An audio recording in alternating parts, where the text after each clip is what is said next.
This is Nevada Newsmakers. And back on Nevada Newsmakers, we welcome a great Power Pundit panel. As always, Michael Hackett is here with Aris Consulting, Mike Bosma with Bosma Group, and Trey Abney, Director of Government Relations for the Inner Sparks Chamber of Commerce. Welcome to all of you. Thank you. So, Harvey Whittemore, optimistic that the province in California will continue to send people both to northern and southern Nevada and help our economy. New York Times this morning reporting the 3-year descent in home prices appears at an end. New hope of recovery. Your thoughts on that? I think there's a lot of truth to that. Unfortunately, the rebound in the housing market, we're not seeing it here in Nevada just yet because of the high rate of foreclosures, because of the rate of unoccupied homes, the amount of inventory that we had. We will see that relief. It may happen a little bit later down the road, but I think Mr. Whittemore's optimism is well founded, and I think we are some kind of stabilization of the tax base. Right now, the legislature is completely in flux. You know, everything expires in 2011. The next legislature. What that does is, for a company that wants to relocate here, that brings jobs, high-paying jobs, take advantage of low home prices, it creates uncertainty as to what their tax base is going to be, and I just find that to be completely untenable because large, sophisticated companies are not going to walk into a question mark for a tax base. So what was Senator Raggio thinking when he sunsetted those taxes? Because that gives him a session.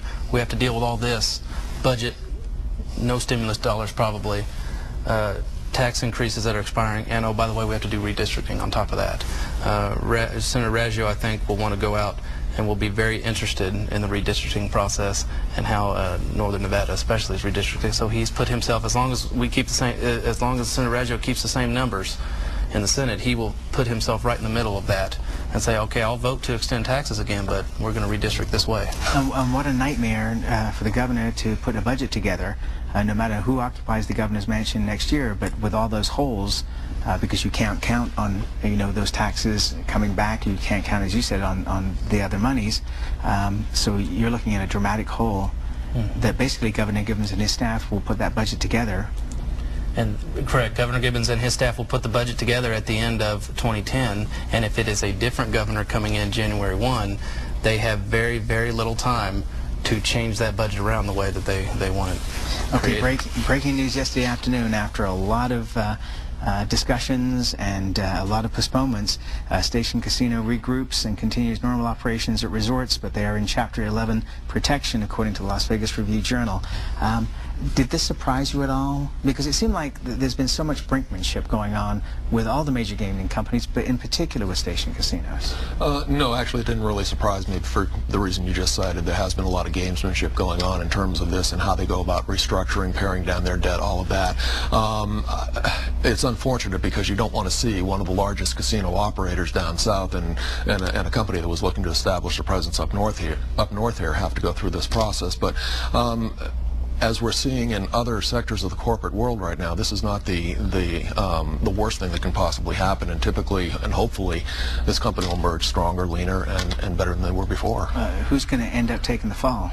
Well, the creditors. I mean, at the end of the day, but they're not going to take probably the haircut that they would otherwise take if they continued on, you know, pouring money into a bottomless bucket. So I think they, you know, getting their corporate act together and restructuring the debt, and because employment agreements go with that, retirement plans, I think coming out of that bankruptcy protection, a stronger, leaner company is the right answer for them and many. And if you wait too long, there's not enough left to rebuild, have a healthy company. What do you think is going to come out at the end of all this? You know, I'm not sure. I don't know if we'll see any Northern Nevada Stations casino properties anytime soon. I was looking forward to Mount Rose and Bass Pro and all that.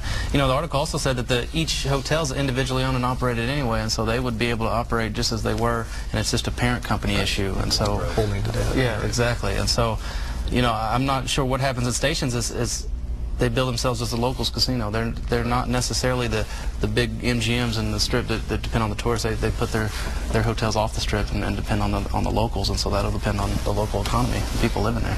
Well, it'll be interesting to see. You know, Boyd was sniffing. That's one of the things about going in without a prepackaged bankruptcy is you don't know how it's going to come out. Right. Interesting. Okay, we'll leave it there. Gentlemen, thank you very much. We'll be right back on Nevada Newsmakers after this timeout.